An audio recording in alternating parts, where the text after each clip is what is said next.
अस्सलाम वालेकुम। डॉक्टर मोहम्मद मोइन अशरफ। आज हम बात करेंगे एक बहुत इंपॉर्टेंट मिथ कंसेप्शन और मिथ के बारे में जो पाकिस्तान और इंडिया में इक्वली बहुत पॉपुलर है। और वो मिथ ये है कि आप अगर टीन एज में एक्सरसाइज करेंगे, जिम जाएंगे तो आपकी हाइट रुक जाएगी। बचपन से हम यही सुनते आए हैं कि अगर आप जिम जाएंगे अर्ली टीन एज में, यानी कि आप 14-15 ईयर्स की एज से जिम जा रहे हैं, तो आपकी एक्सरसाइज करने की वजह से, फिजिकल एक्टिविटी करने की वजह से आपकी जो है हाइट रुक जाएगी, हाइट शॉर्ट रह जाएगी। ये एक बहुत बड़ा मिथ है और मैं क्लियरिफाई करना चाहता हूँ कि साइंस में इसकी कोई एविडेंस और बेसिस नहीं है। ये सिर्फ एक मिथ है जो फैमिलीज में रन करता है और मतलब साउथ ईस्ट एशिया, इंडिया और पाकिस्तान में ये मिथ बहुत ज़्यादा कॉमन है। अब मैं आपको कुछ वो फैक्टर्स बताना चाहूँगा जिससे इस चीज़ को न सिर्फ डिनाई किया जाता है बल्कि इसके ऑपोजिट बात की जा सकती है। बच्चे की ग्रोथ जो होती है उसका ताल्लुक होता है ग्रोथ हार्मोन से, जो कि पिट्यूटरी ग्लैंड के थ्रू रिलीज होता है। पिट्यूटरी ग्लैंड ये जो है, ये ग्लैंड होती है जो कि हार्मोन रिलीज करने वाली ग्लैंड है और ये ब्रेन का हिस्सा होती है, ठीक है। और ये हार्मोन जो होता है, ग्रोथ हार्मोन, नॉर्मली बच्चों की ग्रोथ के लिए बहुत ज़्यादा रिस्पॉन्सिबल होता है। अब क्या फैक्टर्स हैं जो इस ग्रोथ हार्मोन को, उसकी प्रोडक्शन को डिक्रीज करते हैं? ग्रोथ हार्मोन जो होता है वो रिलीज होता है ड्यूरिंग स्लीप।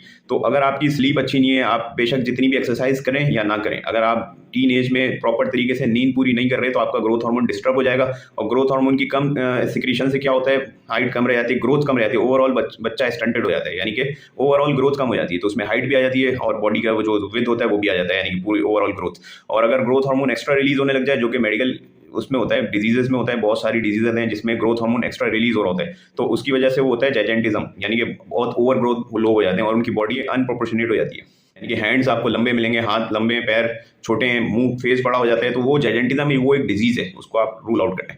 तो ग्रोथ के हवाले से बहुत क्लियर बात है। और बल्कि जिम जाना, फिजिकल एक्टिविटी करना एक हेल्दी चीज़ है और टीन एज में भी इसको प्रमोट करना चाहिए। इससे हाइट आपकी नहीं रुकेगी। आप जिम जाएंगे, आप एक्टिविटी करेंगे तो आपकी ग्रोथ की रिक्वायरमेंट इंक्रीज होगी, आपका बॉडी का मेटाबॉलिज्म बढ़ेगा। मेटाबॉलिज्म क्या होता है? दोनों चीज़ें आ जाती हैं। मेटाबॉलिज्म होता है जिस्म के अंदर पॉजिटिव चीज़ जो कि एनाबॉलिज्म होता है, और नेगेटिव चीज़ जो कि कैटाबॉलिज्म होता है। एनाबॉलिज्म क्या होता है? बॉडी के अंदर प्रॉपर पॉजिटिव ग्रोथ, डेवलपमेंट। और कैटाबॉलिज्म क्या होता है? बॉडी के अंदर बहुत सारी चीजें टूट भी रही होती हैं, पुराने सेल्स टूट का शिकार हो रहे होते हैं, जिनको बॉडी निकाल रही होती है और नए सेल्स बढ़ रहे होते हैं, तो कैटाबॉलिज्म भी बढ़ती है। तो आप जब फिजिकल एक्टिविटी अपनी बढ़ाते हैं तो उससे ये होता है कि आपकी जो बॉडी है उसका मेटाबॉलिज्म बढ़ जाता है, डाइटरी रिक्वायरमेंट बढ़ जाती है। एक्सरसाइज के साथ दूसरी चीज़ है प्रॉपर हेल्दी डाइट।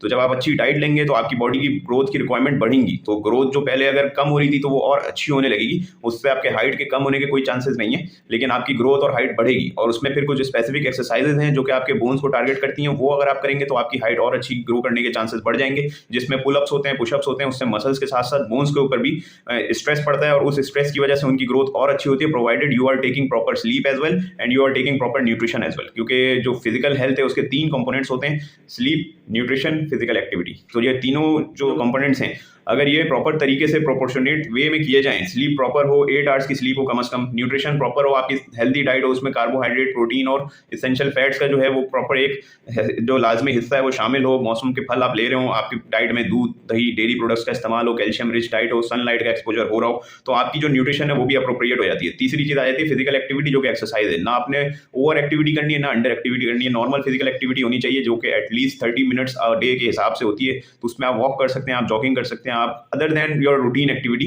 कोई एक ऐसी फिजिकल एक्टिविटी डेली बेसिस पर होनी चाहिए। Exercise is also recommended. कुछ लोग जिम जाके बहुत एक्स्ट्राऑर्डिनरी चीजें स्टार्ट कर देते हैं, स्टेरॉइड्स लेने लगते हैं, कोई मेडिसिन सप्लीमेंट लेने लगते हैं। ये बहुत गलत काम है। सप्लीमेंट का एक वक्त तक एक असर होता है और फिर नेगेटिव इंपैक्ट ज्यादा होते हैं, लोगों के लिवर तक तबाह हो जाते हैं। तो सप्लीमेंट से दूर रहें, नेचुरल न्यूट्रिशन जो है वो अपनी आप उसको हैबिट बनाएं। और सबसे इंपॉर्टेंट बात जानने से पहले मैं एक चीज बताना चाहूँ कि हर बंदा एक जैसी हाइट नहीं अटेन कर सकता, चाहे आप जितनी अच्छी न्यूट्रिशन अपनी रखें डाइट में। हाइट का ताल्लुक जो होता है ना, मेजरली होता है जेनेटिक्स से। आपके फादर की हाइट क्या है, आपके मदर की हाइट क्या है। मदर और फादर की हाइट से फिर बच्चे की जीन्स आ रही हैं आपकी मदर और फादर से आपके पास, उन्हीं का जो एवरेज और एग्रीगेट होगा वो हाइट होगी आपकी। और अगर किसी की डोमिनेंट जीन आ गई, जैसे कि फादर की जीन डोमिनेंट आ गई और वो टॉल हाइट के थे, तो आप भी चांसेस यही कि अगर उनकी जीन आपकी डोमिनेंट है आपके क्रोमोसोम में, तो आप भी टॉल हाइट के ही होंगे, जेनेटिक्स का हिस्सा है। और अगर मदर की जीन डोमिनेंट हो गई और अगर मदर की हाइट कम थी तो आपकी हाइट भी एवरेज कम हाइट आएगी। तो ये जो है हाइट का ताल्लुक जेनेटिक्स से ज़्यादा है।